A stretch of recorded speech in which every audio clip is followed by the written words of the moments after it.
मित्रांनो, ह्या माणसाला बघा रेबीट झालेला आहे, जे कुत्रं चावलंय. पण एक सांगतो तुम्हाला मित्रांनो, पण ह्या माणसाला असं काही नाही झालेलं. रेबीट काही नाही झालेलं. त्याला इंजेक्शन दिलं वगैरे सगळं झालं, दवाखान्यात गेल्यानंतर सगळी त्याची तपासणी केली, पण असं काही नाही झालेलं. माणसाने मारलंय त्याला, बेदम मारहाण केली.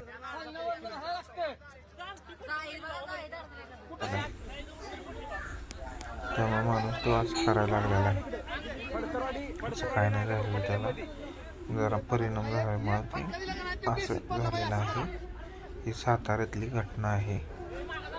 एक ऊसतोडी माणूस आहे, तो गरीब घराण्यातला माणूस आहे. जरा डोक्यावर परिणाम झाला आहे त्याला, त्यामुळे असं करायला लागलाय ते.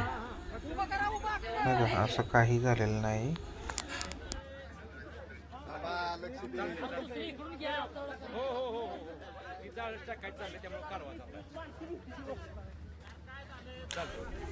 त्या बिचाऱ्याला काही सुद्धा झालेलं नाही, फक्त डोक्यावर परिणाम झाला.